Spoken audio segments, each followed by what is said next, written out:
Bonjour à tous.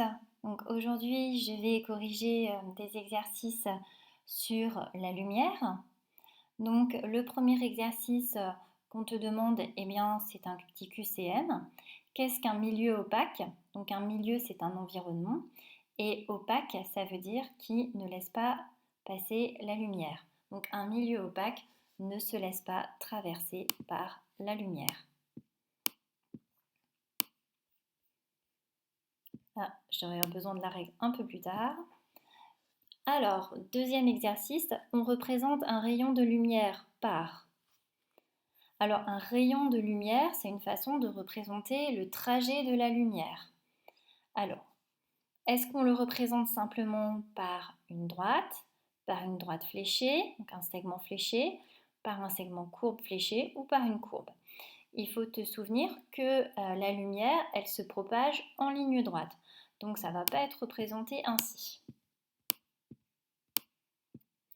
Et la lumière a un sens, c'est-à-dire qu'elle part d'une source de lumière pour aller vers un objet ou alors vers un récepteur de lumière. Donc on doit indiquer le sens de propagation de la lumière. Donc c'est bien la réponse B.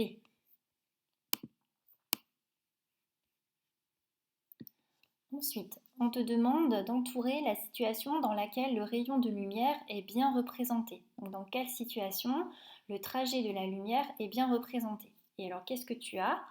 Tu as un projecteur, donc qui est une source de lumière, et tu as un micro qui ici va être un objet qui va recevoir cette lumière. Est-ce que la lumière, donc tu vois à chaque fois qu'elle a bien été représentée en ligne droite. Qu'est-ce que tu sais? Tu sais que la lumière, elle part de la source de lumière pour aller soit vers un objet, soit vers un récepteur de lumière. Donc ici, la source de lumière, c'est le projecteur. Elle va bien aller du projecteur vers le micro. Donc la bonne réponse, la bonne représentation, c'est celle du milieu. Ici, la lumière, elle ne part pas du micro pour aller vers le projecteur. Donc ici, c'est ça qui ne va pas. Et là, tout simplement, on n'a pas indiqué le sens de propagation de la lumière.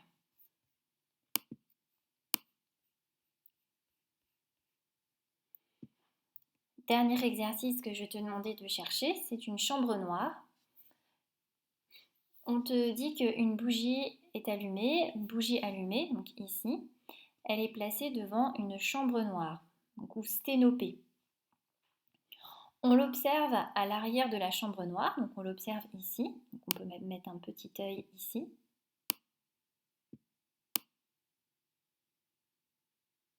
Voilà.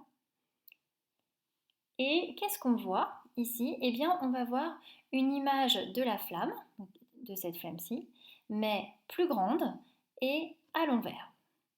Et on te demande sur ce schéma qui représente la chambre noire, eh bien de tracer les rayons de lumière qui proviennent de la flamme et qui permettent d'expliquer que l'image observée de la flamme, c'est-à-dire que la flamme elle est bien à l'envers et plus grande. Alors pour ça, moi je vais tracer des rayons, parce que je pourrais tracer plein de rayons de lumière. La flamme, elle rayonne dans toutes les directions. Mais je vais m'intéresser à certaines directions. Je vais m'intéresser notamment à cette direction-là, c'est-à-dire ce qui va partir du bas de la flamme et qui va aller vers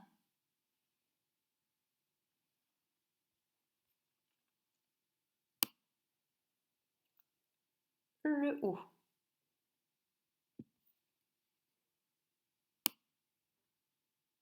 Comme ceci. Donc je vais m'intéresser à ce trajet de la lumière-ci. Donc qui part du bas de la flamme pour aller vers le haut.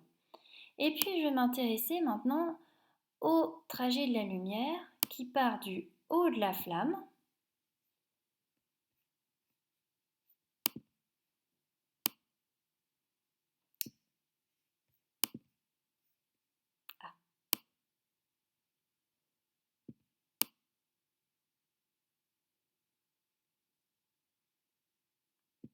et qui va aller vers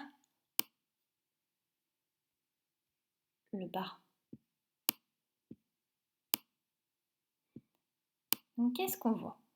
Eh bien, on voit que la lumière qui provient du bas de la flamme, elle peut aller vers le bas, mais elle peut aller aussi vers le haut.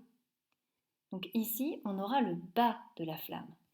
Et la lumière qui provient du haut de la flamme, elle se retrouvera en bas. Donc c'est pour ça qu'on voit une image inversée de la flamme.